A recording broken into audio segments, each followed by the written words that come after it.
Hey, Peaceniks. Today's guest is Michaell Magrutsche.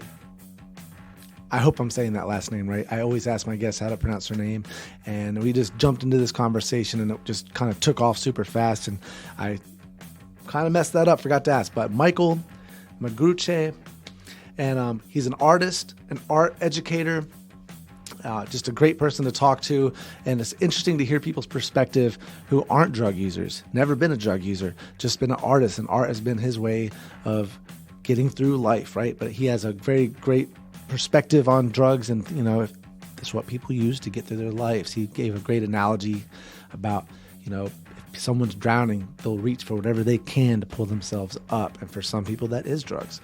But we had a great conversation.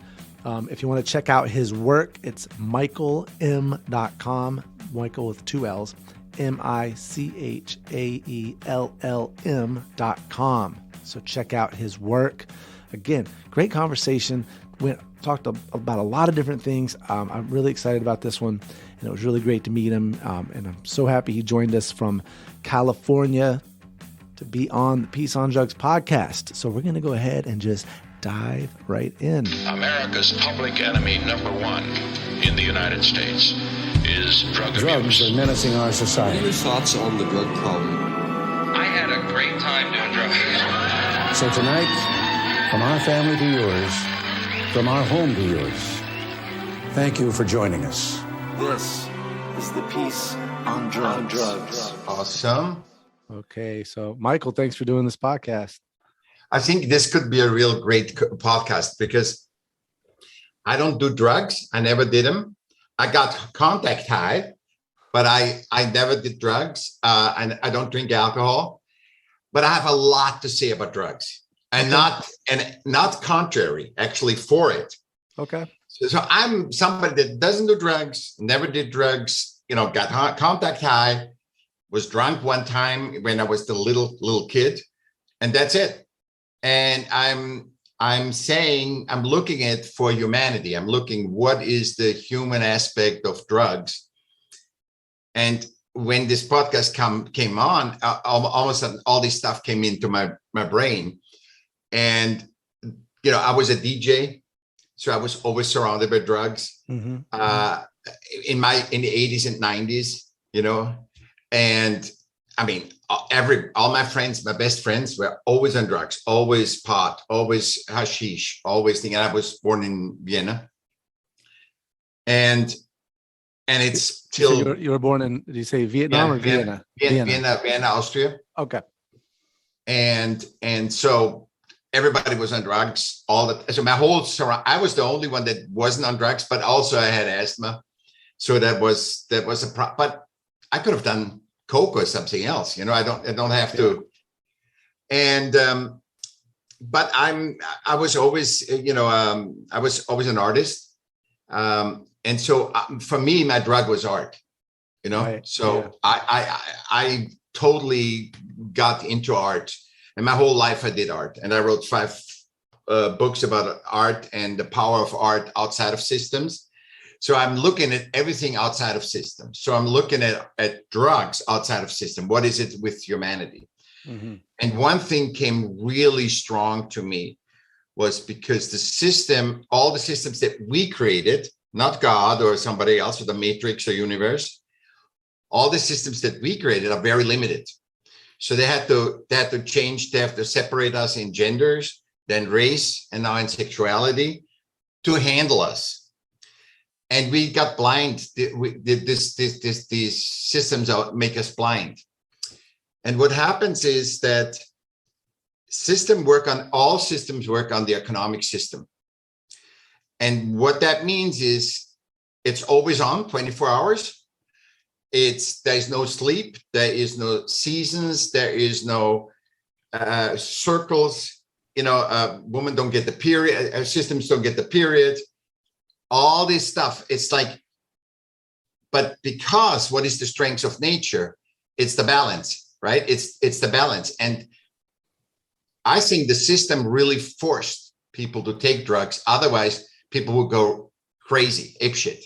Yeah. So what you're saying is like the our natural instinct is to follow the flows of nature, to move with the seasons, eat and consume with the seasons, follow the animals, migrate with them, and all these things. We've removed ourselves from nature. So now we're living in this weird world where we play God, and it's not natural.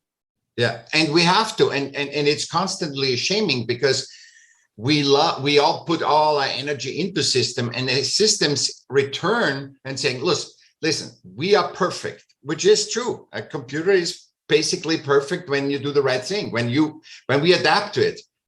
And it's a constant change, because we can't keep up with the computer. We have to adjust to an iPhone, basically to handle an iPhone, right? That in the past, it was easy. I mean, we could adapt to so much to pick up a receiver and talk. But now we have to slide and this and unplug and on and charge just to talk to each other. Mm-hmm. And I think there is if you want to survive here, which is your first instinct, you gotta relax. And if you can't, because this is not one system, and that's why it's on the rise. And that's why prescription drugs, I mean, the system sees it. Oh, there's money in it. Let's just give them prescription drugs. And people take drugs, and then they cannot because they don't know. And I think that's so important that we talk about this, because they don't know why they take drugs or why they drink or why they think. And so, addiction, it's the devil of addiction. The addiction just says, I want to be a human being, you know? Mm-hmm. Yeah. And I don't know how others do, because you don't know in what situation you are. I want to be another human being. I want to be, I just want to exist. That's your first instinct, you know? I mean, what is somebody doing when he drowns? He holds on to anything and drags everything down because he wants to survive, you know? Yeah, that's a great analogy. So that's the first thing is that instinct. And then how can we balance our lives? I'm not saying now everybody get on drugs. I'm not saying that, but I'm saying, why are people taking drugs? And what people can't handle is the government, all governments in the world allow alcohol, except, religious countries, but all they allow alcohol. And even religious people, countries, people take alcohol, and they take drugs. And I mean, I heard the whole thing about taking a lot of meth in Bangkok and stuff, in the Asian round, just because they're working so much. The system asks them to work 18 hours a day, and that's the only way you can do it. And I think people do it because they're extremely adaptable, and they just need a balance. And what gave me balance was art, music and whatever, which is a great drug. I mean, it's like a drug, but most people that think they are not artists, because that's also a system thing, because you're not an artist till the system says you're an artist, right? Right. So that's another stress factor. You can do the most beautiful things when you don't sell or you're not strong, the system says screw it. It doesn't make any difference. No, I'm a musician, so I feel that. I play music all over the beach, do a lot of cover stuff, and we also write songs, me and my wife, and people come up to us in this profession, and because we're not famous and because we're not on TV, therefore we haven't made it in their eyes, even though we make plenty of money, we have pay for our house, pay all of our bills, but we're not successful. So people are constantly telling us to go on reality shows like The Voice or something, and it's like, why would I do that and degrade myself to be on a reality show and I'm doing fine? But that's what success is to them. Success isn't until you're on the TV or, like the system says that you've made it, but it's not the case with art, right? It's so the saddest thing on the whole thing is on the other side of the system is also a family like yours, another, and he needs to support. So he gets his creativity, the limitlessness of, this is my book that I finished right now, how we use our human potential and our unlimited creativity to fight each other. I mean, look at this war. Who needs war? I mean, a system is here to give you peace and security. War, where does the war fit in that? Any system, any country says, okay, we first we have a tribe, then we got to get a country. And what is it? To give you safeties for intruders and whatever. Look what we do. And the sad thing is that we have to see that humans need to band together and see that the system need to serve us so that we can raise our human potential for example, this is very good. This is human potential. Discourse, healthy discourse, and then or music, creating art, inventing stuff. But now both sides of systems are putting their life force into the thing, into the systems without knowing it, just to survive. I mean, do we have to really worry to exist? Is it okay for people just to exist and create art, for example? Can that be? And 95% of artists are poor. That made me write that last book that I wrote, The Smart of Art, because I can't understand how can the world be where 95% of all artists worldwide are on the poverty line. I mean, where is that fitting in the systems? Without creativity, there wouldn't be any system, there wouldn't be anything. So how can you exclude art? And that made me crazy. And then I saw also, we have more and more artists are being artists. So there's never been more artists joining the artist community. Yeah. And we have now the most artists that we ever had.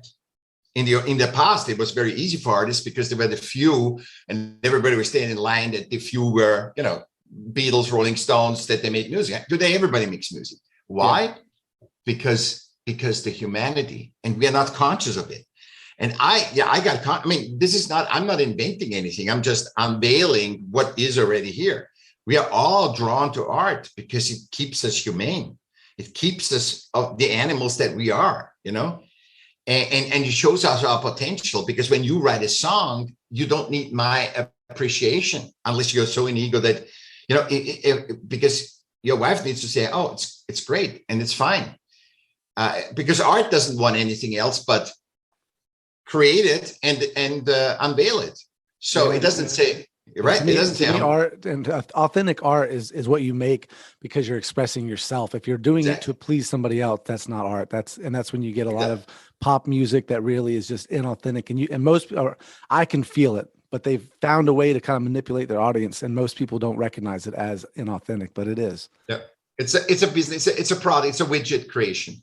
Mm-hmm. I mean, if you create for the market, you say, I'm using my creativity to take aesthetic patterns of music or paintings and create a new product. There's only blue and red bikes out, and I make a yellow bike. Mm-hmm. That's not art. That's copying stuff. That's how the whole economy goes, because the original always is the money maker, and then everybody copies him till he is not the money maker anymore. So it's just insane, and we have to, what I say with the drugs, because I want to really what came into me, it was so great. It's how can you be a human? What is the strengths of nature? When you look at Chernobyl, the atomic reactor, it just takes over. It doesn't matter and what I saw to that was, we can destroy ourselves again. I mean, there's no problem. The humans can eradicate, and we do. It's not the system. It's not the other. It's we eradicate ourselves. Again, we did it in the Mayan times. All these Egyptians, all these generations were eradicated from life. So we can do it again, and we don't have to prove that to ourselves. And all the people that focus on nature, and I'm very much for this on habitat. We need to have nature. We are part of it. Mm-hmm. But the people that say we need to save nature and earth doesn't need savings. If we eradicate nature to the whole world, till one micron or whatever lives, it kind of comes back again. Nature, and Chernobyl is the perfect. When I saw that, I said, oh my God, here is the technology and everything that is rotten. And they just blew up and they left the humans. Yeah. Well, and nature says, okay, go over. Yeah, I think though that I believe it is important to save nature. But what you're saying though is that the Earth will be fine without, well, we won't. Yeah, So we need to save exactly. nature to save ourselves. But it's also sad to me that we're wiping out other species, and other species are going extinct every day, and we're destroying so much of the Amazon that we really need some of these billionaires that are building rocket ships to buy some of the Amazon to preserve it. And they're not doing it. And one of the billionaires named his company after it. He called his company Amazon, and he's not helping at all. He's just flying spaceships. But I do think saving the Earth is important, but also really for us. The Amazon's the Earth's lung. If we want to keep having clean air, we need to reverse climate change. But like you said, if we keep going in the direction we're going and we destroy the Earth, we're not destroying the Earth. We're destroying it for us to live on. And then it will regenerate. And like you're saying, in a few billion years, there will be another intelligent being that comes, and who knows what they do. Yeah. The thing is that we have this shows us how much separated we are from humanity. And what I said before, I want to just drop in, the balance is the key. And I think there comes drugs in. And if people wouldn't take drugs, recreational drugs or other, I think we would have slaughtered ourselves, because, they give drugs to soldiers too, so that they fight. So if we wouldn't take the recreational drugs or prescription drugs, I think it would, as much as I hate to say that, I think we would have killed ourselves already, slaughtered, because there's so much stress on us. And you see all the diseases, cancer, everything. It's just, and we don't see it. We just don't see it. We still believe in the promise that never is held, because systems cannot keep the promises because they're limited. Humans can. You can promise me something, but a system can't. Well, humans aren't perfect, and the systems that we've created it seems mostly what we're talking about is economic systems, because that's kind of how the world controls. When you look at the war right now in Russia and Ukraine, it's two different economic systems battling it out, and it really comes down to money. And the U.S. is backing the country that has the same system of us, and I just think that it's if you look back at the history of the agricultural revolution, back when we first started manipulating nature, that's when we started. That was, they say, the great mistake or whatever. We were supposed to hunt and gather and live in small tribes and just be one with nature. And since we've removed ourselves, what we now need, because we're not going to be able to go back to that. We're past that point. We now need a system that we can all agree on that is going to work and keep people happy and keep people motivated. And the problem is until you get the whole world to agree on something, which is pretty much impossible. And that's what you're saying. That's where you're going to get people using drugs. People are going to be unemployed, unhappy, homeless, all these things that happen, and trauma that happens from abusive parents. So how do we create a world where people don't need drugs? And I'm all for that. If we can get everybody off of drugs and happy, then there's nothing wrong with that. I don't think we have to have drugs, but if drugs help people in the current system we have, then we shouldn't punish them for using them. And it reminds me of the story that Johan Hari talked about in his book, where there were these water buffalo in Vietnam. They didn't like that. They had always had access to all the farmers that were growing opium, but they didn't like it. They didn't need it until the U.S. started dropping bombs. The bombs freaked out the water buffalo, traumatized them, and they all started eating the opium. And that's what you look at our culture. That's what we have, is a bunch of people who have been traumatized, need something to escape. And for me, I got off opiates and through the help of psychedelics and cannabis. And I think those are natural drugs that can be healing. And calling them drugs, I've heard them called teachers or sacraments. That's a better word for me, because to me, it's not like I have a problem because I smoke cannabis. I have a problem when I'm drinking too much alcohol. That's the problem. Yeah, because the alcohol. This is what I sent you a link that was phenomenal about how the pot. This is so interesting. I can't tell you how excited I am, and I'm not doing drugs. I think what's so interesting is about this was so the balance is the key to power, right? So if you have balance, then you have power, and we have no balance because half of the world is owned by 8 people or organizations, and the half of the workforce in the world works for $5.50 a day. Mm-hmm. So that's not balance. So if the system always creates, but systems are not bad. A tribe is a system. And there's even science confirmed that the best where everything can be handled is 177 people or something, 175, is the perfect tribe. Dunbar's number, 150 people. 150. Okay, so 150 is the most sustainable for everyone, So what's wrong with creating systems that support us? And we say, hey, let's, you have all your buddies and stuff, get together, make a tribe, and at least give it a thought. So that's what I'm totally for systems, as long as the systems are doing what they initially were here for, supporting. But look, now we have the system on the pot, what I just sent you, the thing. When the economic system gets legalized, the pot, then the pot gets shitty. So it's so people buying more, they buy more illegal pot, because there's this new generation that don't know GMO, do it organically and all. And so every secondary factor of the system, you'd say, okay, we legalize pot. Okay, that's great. But the legalized pot is going to be GMO. It's going to be maximum profit. And the people don't get what they initially wanted, something natural, because they could have just throw a Prozac in their mouth too. I mean, they don't need, economic pot, GMO pot. Well, the wonderful thing about pot, though, is that you can grow it yourself, and that's what when we legalize, like in Colorado, you can grow your own plants.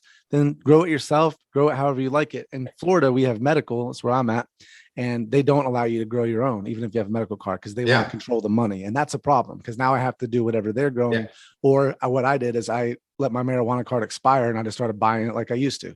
But they need to make it to where if I could grow it, I would grow my own. That's how I prefer to do it. But it's crazy. And I think though that some places that have legalized have been very, like Colorado is one of the examples of a place that's very successful, highly competitive, and they're not. I don't think they're having the same problems with the black market still happening as California is. California is still having a problem with the black market. It has to do with how you tax it and how you regulate it. But the most important thing, whether you're legalizing or just decriminalizing, the first step is we have to stop arresting people who have it on them. That's the first thing we have to do. And that goes for all drugs. If somebody has a personal amount of drugs, we need to immediately stop arresting anybody for that. That is not a crime. If anything, it's a health issue and they need help. Arresting somebody and giving them a criminal record is criminal itself. And that's what humans cannot compartmentalize. The government condones alcohol, which goes on the frontal lobes and gives you hallucination. That's why a radical person can calm down on alcohol, and a dorsal person can get violent when they get alcohol, because it affects your frontal lobe. And it can do prescription drugs, but then you get into things because you have 1 gram too much of pot in your pocket. And that's what people can't compartmentalize. They said, how can the government allow that and condone that or whatever? And it's not about who cares about the money or whatever. A government is here as a system. And the first thing is to give peace and safety. And peace and safety is not when you allow I'm not talking about America. I'm talking everyone. You allow one thing. I'm talking humanity always. I'm not segregating. We are all one. We are all human. Yes. We are not even gender. I don't even look at gender. I say we're all a human being, because imagine, women would never have to ask, we need to be emancipated. If we say, hey, we are human, you are human, we're just different. A cat doesn't ask, hey, is a black cat or is a white cat? We're just all humans. And that's where the power is, because we're all limitless. Look at what we created. But the system, see, when one system uses another system for things. So if they now, let's say, make GMO drugs, now the science and other system is checking out and says, yes, we see this pot, actually, a long time they said pot helps the lungs. Now we see that it destroys the lungs. Yes, because the body cannot handle that GMO. It doesn't understand what GMO is. And now people inhale the commercial pot that is GMO, and the people get sad. And then now comes the other system and says, oh, pot is bad. We need to ban it again. The prescription drug is better. I mean, it's just, we are so lost. It's amazing. Yeah, I haven't heard about the GMO being a problem with the lungs. I'll have to look into that. I also, though, I think a lot of the GMO, like there's negative things with GMO, but there's also positive things.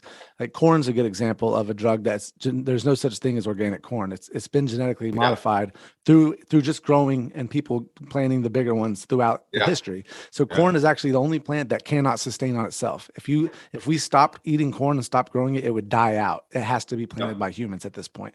So and it's not unhealthy. It's very healthy. But if you're genetically modifying with pesticides that are unnatural, that's where you get into problems. So if you're talking about inhaling pesticides, I would say I would see that being a problem, and that's probably what we're talking about here. But again, if you can grow it yourself and you can grow it organically, that's the method. I'm not an expert. You're the expert. I'm just seeing from the outside. But it's great how I see it, huh? It's great how I see it. Yeah. Oh, I love it. Not a user. Yeah. It just I'm looking at it. It just and I thought, and then I thought, no, I want to talk about pop because it was always a part of my life, kind of like alcohol is. How can you not be alive and alcohol isn't a part of you, even if you don't drink? You know, that we are all connected. We are all interconnected. Yep. And we all have dealt with a drunk person or a stoned person or whatever. And it's just in our lives. And I think I had a lot to say about it, you know. You did. I really like, and I think that, I like the perspective of someone who doesn't use. It's nice because I want to have, different opinions from people and not everybody to be biased to say, I want drugs decriminalized because I want to get high. A lot of people think when they think of me, they think I'm just a kid that wants to get high legally. So my point's not as important. So your point is very important for this podcast. Yeah. And this is how usually humans do. And systems live on that because they can hit the agenda. If you're not for, you must be against. And what that is, when you know Einstein, he says you cannot handle a problem when you use it when you try to make a solution out of the problem. You need to be on a higher level or a third solution, not against. Against is exactly the same. So if you're against drug, you're actually for drugs. If it's the same problem. Why do people take drugs? That's what I ask. And I said, I think because to be balanced, to survive as human beings, not as human doings, that they can even get on with their lives. I mean, how many companies could not get their output if people wouldn't be on drugs? I mean, that is never asked. How many people, I mean, even if there's drugs, the drug tests and whatever, people try to make themselves, then they eat chocolates. It doesn't matter, you know. It's what you don't fight. It's just how many, because it's so hard for us to adopt more because it's always the system asks to adopt more. The systems are successful because people adapt. We are so adaptable, humans. Yeah. If we weren't adaptable, hey, screw you, I'm walking off. You know, I'm walking off the gameplay. Yeah, it's not rebelling and the systems right away says to people like you and me, or for example, oh, you're against this. No, I'm not. I'm for the system. I'm not playing the game. I'm walking off the game, the plate. Yeah. Because I have no chance. The whole world is a system. I would be the stupidest thing saying systems are bad, but systems use it right away and say, oh, you're against. No, I'm not. I'm for systems, but systems have a purpose for humans. And since systems were not created by the God or the matrix or the universe, they are secondary to nature and humans. I know. And that's why I think we need a system that works for everybody and not just the people at the very top. And the problem is that's why democracy is so important, is everybody needs to have a say. But this is the problem when you have so much money tied in with what capitalism gets entangled into our system of our democracy, to where the democratic vote is now manipulated by TV ads that don't even have to be honest. They can straight lie as long as they have the money. And then when the people get elected, they don't care about the people that voted for them. They care about the people who funded those commercials. And now we have what we're in now, which is a problem where people are not being properly represented. And that's why 3/4 of Florida voters want marijuana to be completely legalized. But my senator just wrote me back explaining why they're not going to do it.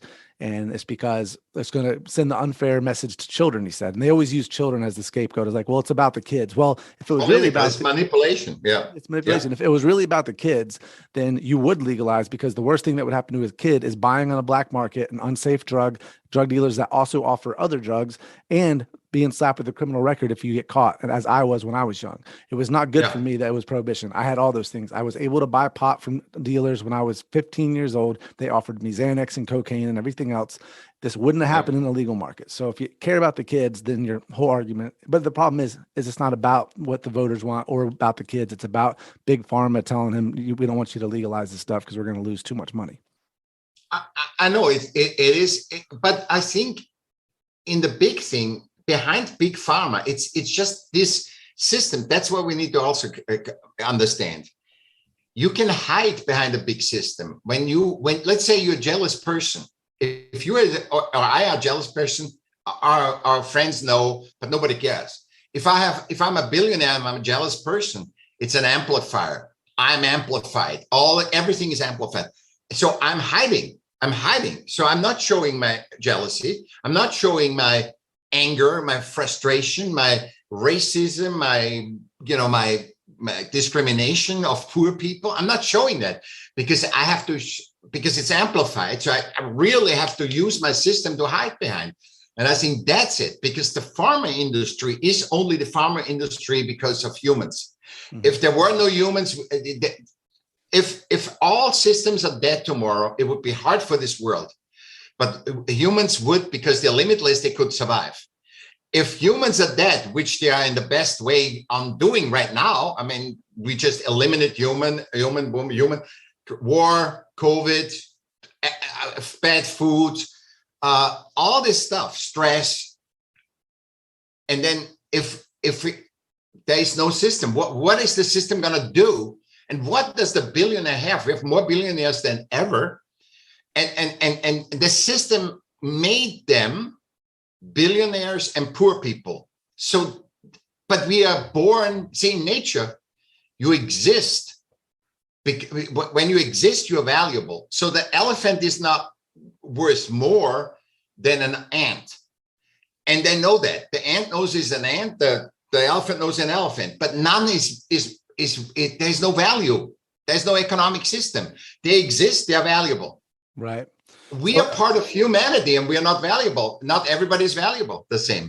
Right. So I think that's why we need a system that better, because I've heard it referred to as a glitch in capitalism. I can't remember if it was John Oliver who said that, but it's a glitch in capitalism where somebody can be worth 130 billion. And earlier you were talking about the balance. And the thing is, I always wonder, if you have, for every billionaire, somebody worth, one person worth $1 billion, how many other people have to be destitute for that to exist? And then if you have somebody worth $130 billion, how many millions of people have to live below the poverty line for that kind of wealth to exist in one person, that concentration of wealth? And I think there has to be a balance on the scale there, right?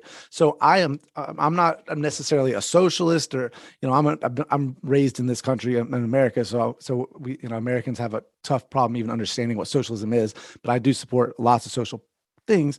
But I think our capitalism needs to be fixed. If it's going to work, then we're going to need to start taxing the billionaires a lot more and moving the problem. I mean, there's so many problems with moving wealth, though. If when the government takes the wealth and they start moving it around, a lot of it gets lost.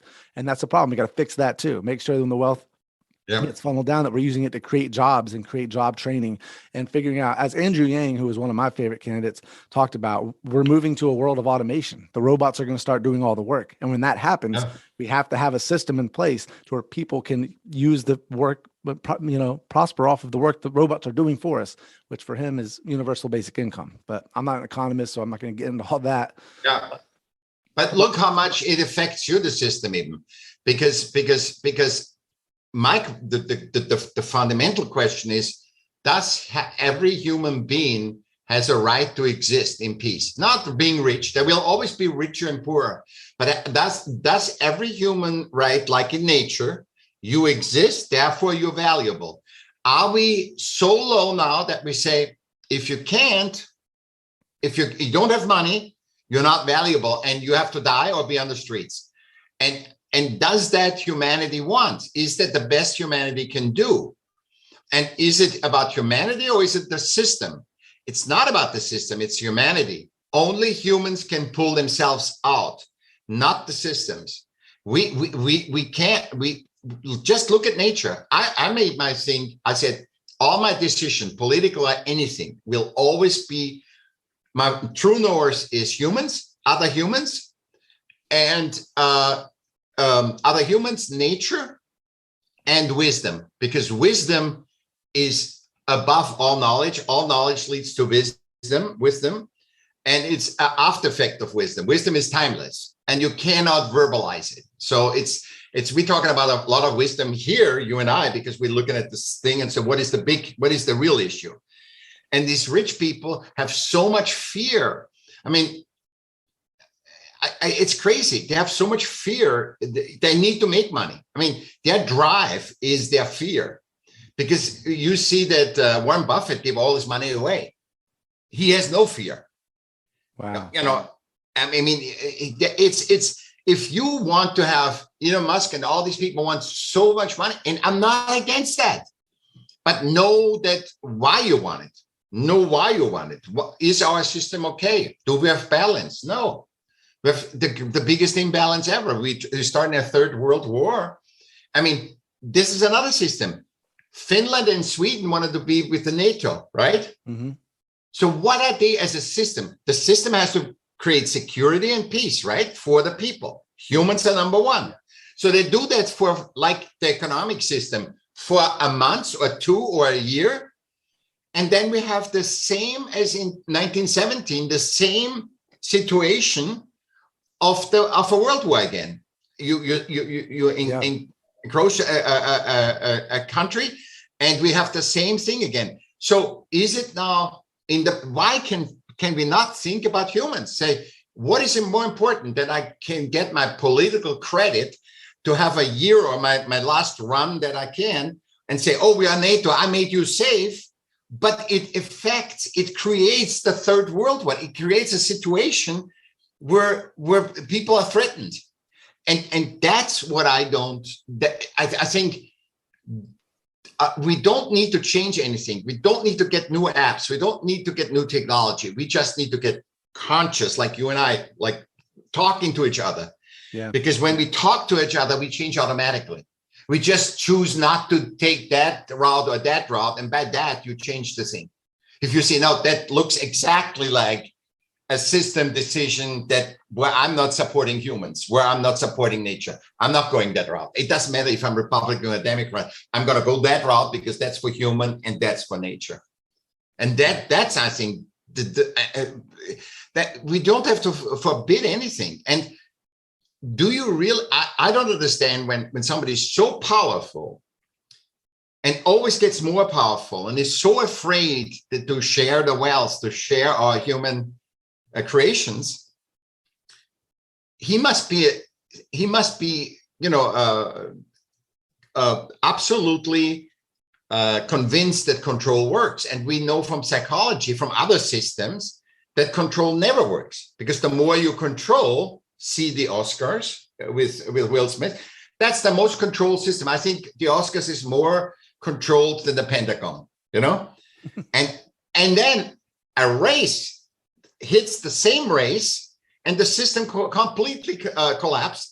It's not about what happened. I'm saying one person in Putin, one person.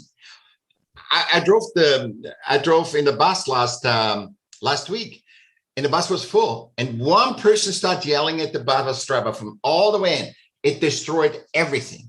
So the more controlled everything is, they almost stop the bus or whatever. The more controlled something is, the more fragile it is.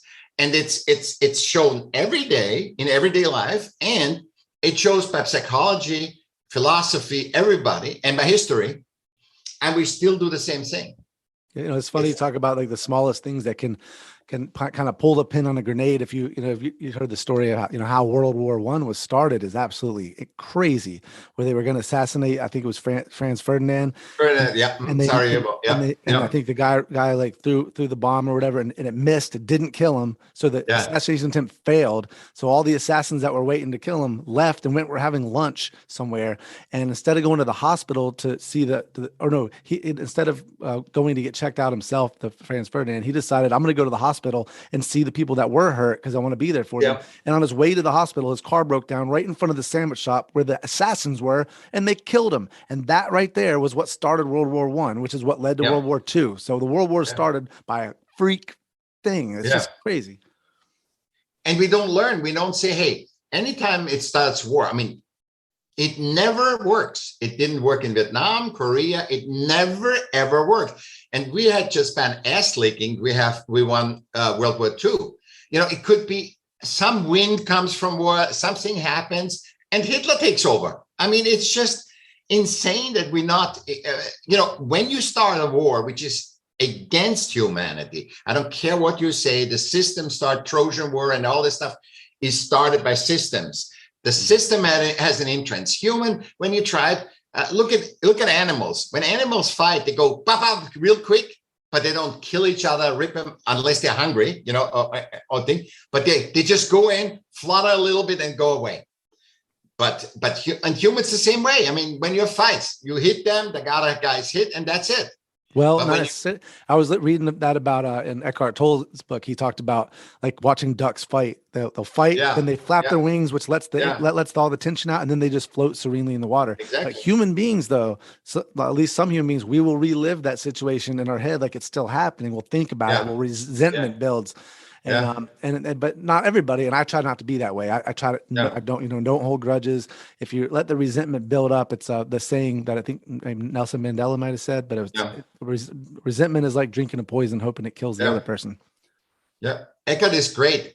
I have that from Eckhart exactly. I said, what, because he said it, and then I watched the animals. I go always for walks, and I watch the animals. And it's true, they never go and be bloody or anything, and that's not in our nature either. And then even in pub fights or whatever, it's just you hit one, and usually the other ones don't want them to fight.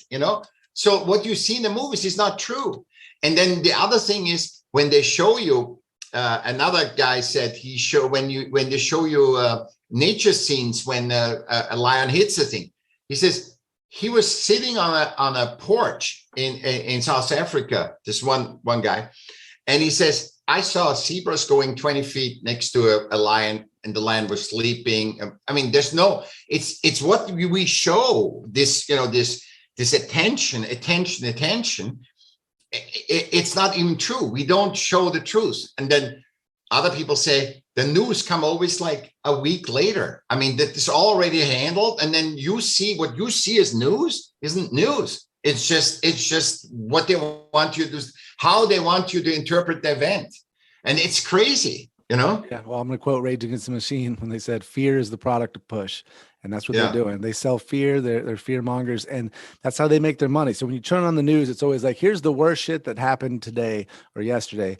And it's just, it's not helpful. And I do think that we need to, that's one thing I love about podcasts actually, is that it used to be all of our information came from a few channels.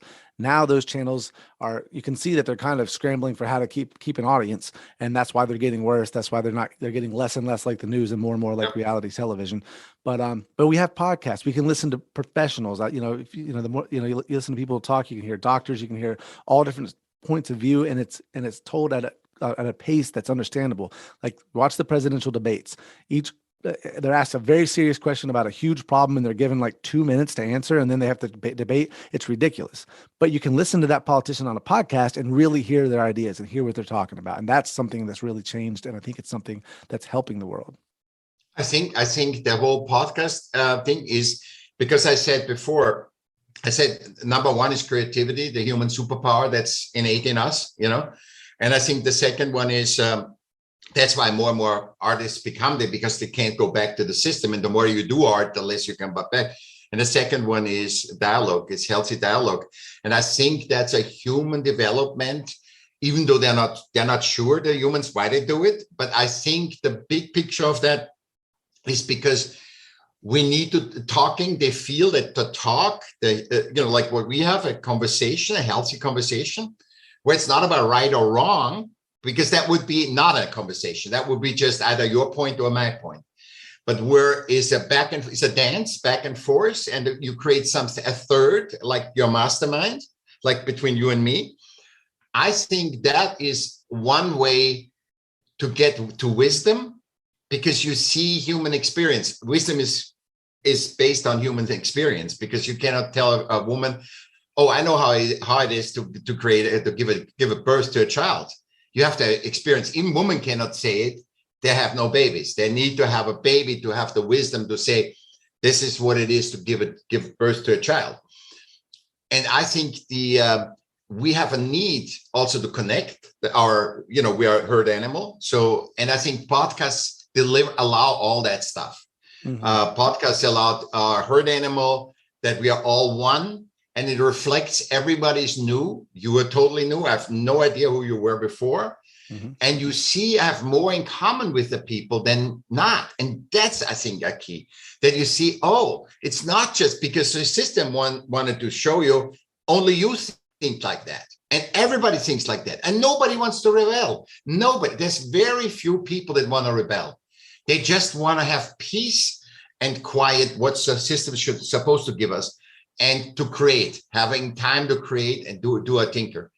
And I think it's super that we have podcasts. I mean, I love it. Well, something you said actually made me think of something that Duncan Trussell said on his podcast, when you said that, that we have more in common than we have different. Is he was asked, well, what do you think, how could a billionaire ever relate to a lower class person? They have nothing in common. And Duncan Trussell's answer was like, what do you mean they have nothing in common? They both were born. They both know they're gonna something's going on with the sound.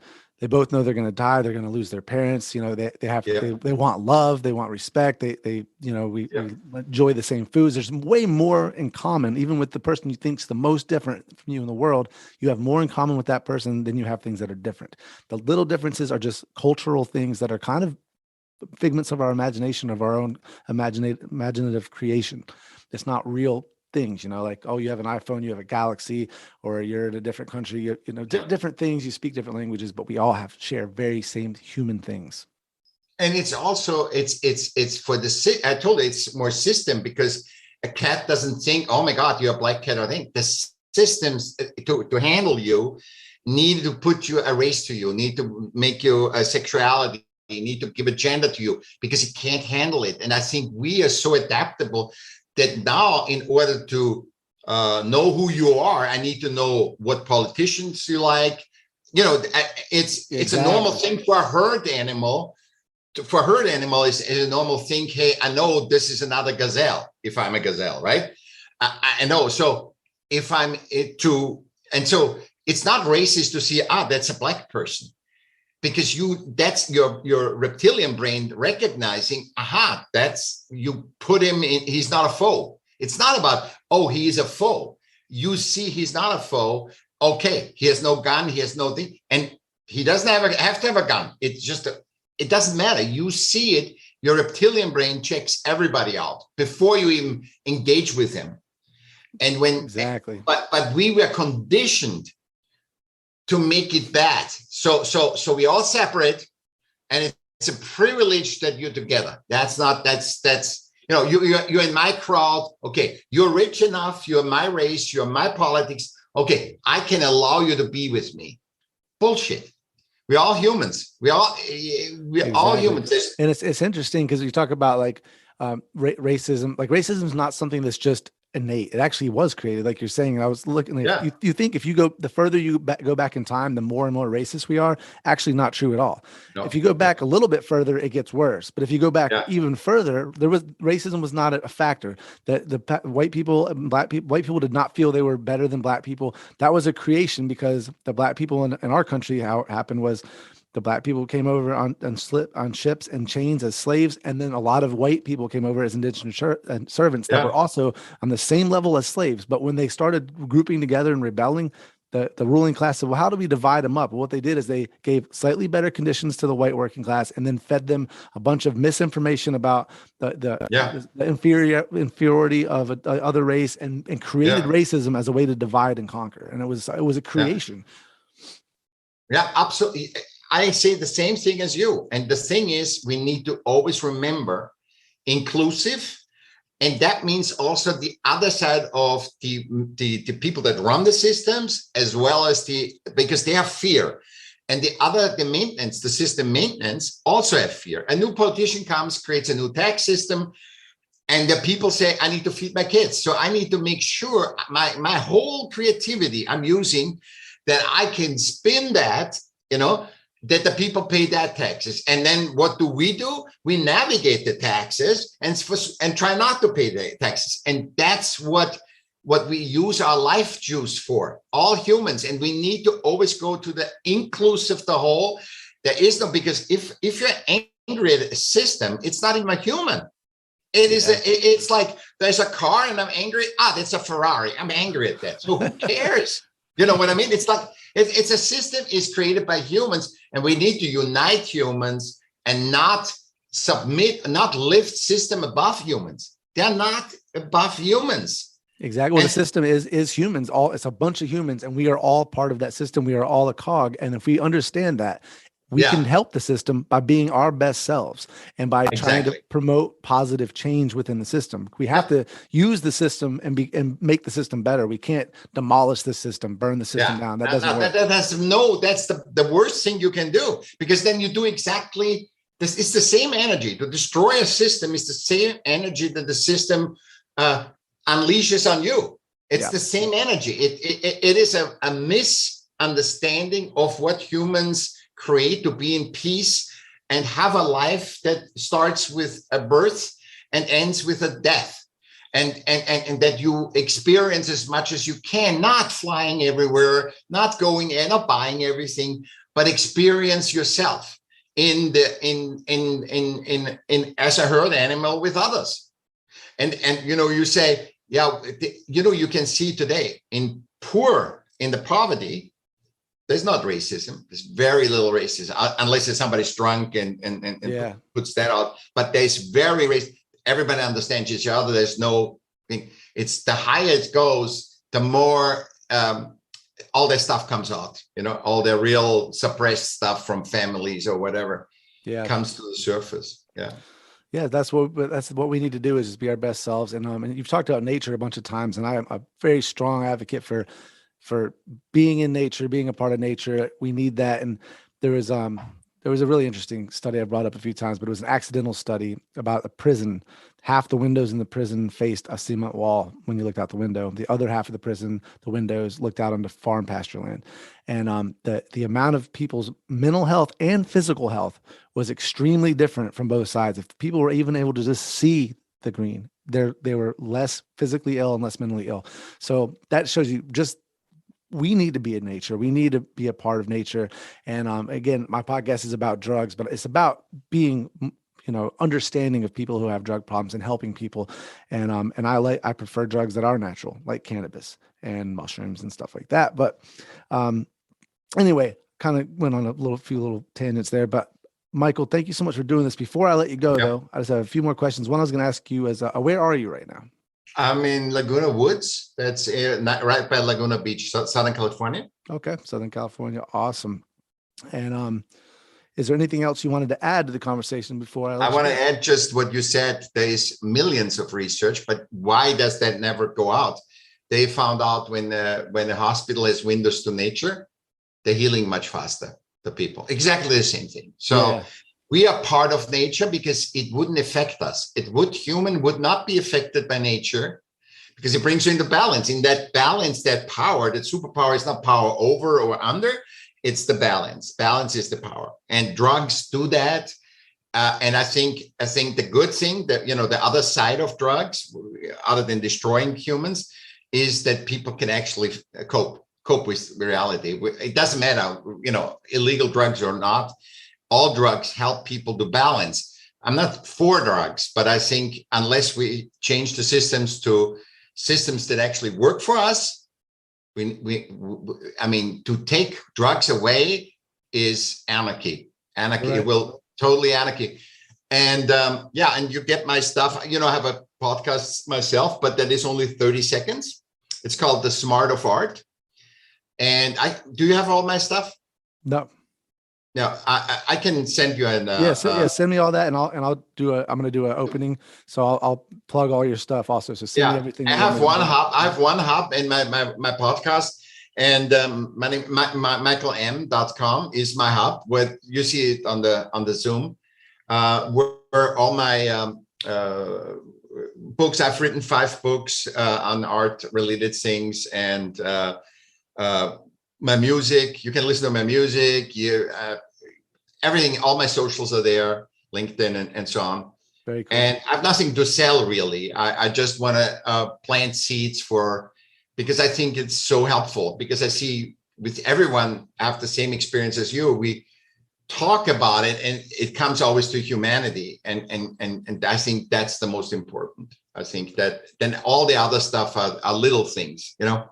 Yeah, exactly. And I just wanted one thing, because you talked about drugs are help, used for people to cope. I just wanted to say this is a really important point, that people use drugs like heroin to cope. And the problem is that heroin right now is just extremely deadly because it's on the streets. If we could give people a safe supply of the heroin and give them therapy, a lot of people would get better, because they would be able to control their addiction through a safe and regular supply and get the therapy they needed. And if someone's a schizophrenic and finds comfort in heroin, maybe they'll use it for the rest of their lives, and that's okay because they have something like schizophrenia. But it's a medical problem, not a problem that we arrest. But that's my last point on the war on drugs for this episode. Yeah, but you always stimulate me. There is a prescription drug that is 30 times as strong as heroin, and I think, how can that be? I just heard that there's a whatever, and it's 30. Fentanyl. That's fentanyl, and they only use it for like extreme cases of like open heart surgery and stuff. And it's not lethal at all. They use it in a hospital, but it's made it to the streets, and they use a small amount and they dilute it, and they dilute it enough they can sell it and make a lot more money than they can with heroin. The problem is, if they don't get the math just right, it'll kill somebody, and that's why people are dying right now, is from that drug. But why we're having the pain? Why do we need to even? And that's what I'm saying is the systems. What we don't understand, that we need humans to be advantage. I think the system, the pain is a symptom that we hide behind systems, and that we not understanding this. We are all one, and we cannot go against each other. We have to really include each other and not separate. I think exactly. It's the us and them mentality. We need to lose the us and them mentality. Yeah, exactly. You have perfectly ended this podcast. Awesome. Well, thank you so much, and so nice to meet you. I'll see you in emails. Pleasure to Aaron. All right. Have a great day. You too. Bye-bye. Bye.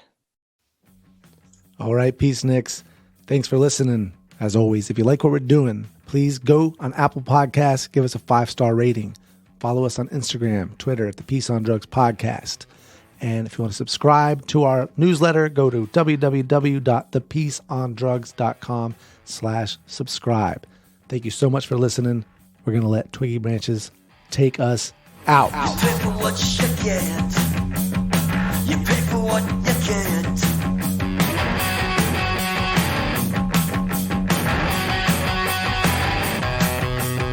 You pay for what you get when you align yourself with the appropriate jet set. Bet head, bet high, moves hard, pocket in mind. So on, sending love east through cocaine and smile, and watching the sunrise, watching it all at Sunset Boulevard. Are you my doctor?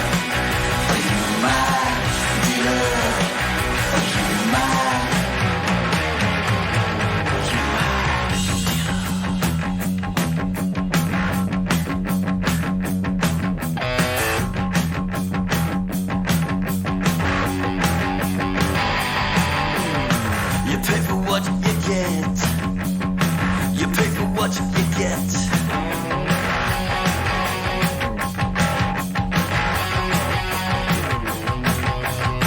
You pay for what you get when you align yourself with the appropriate jet set.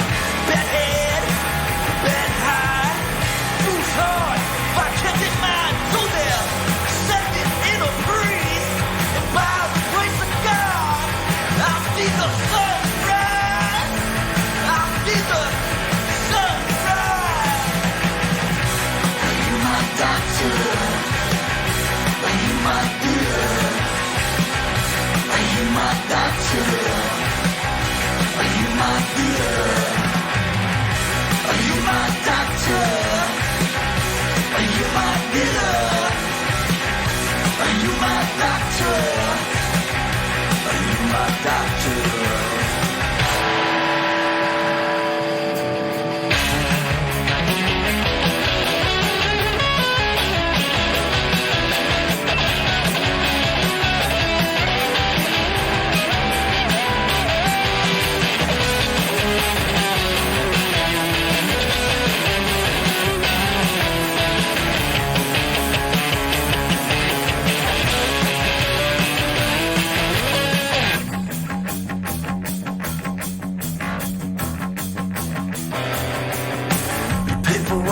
again.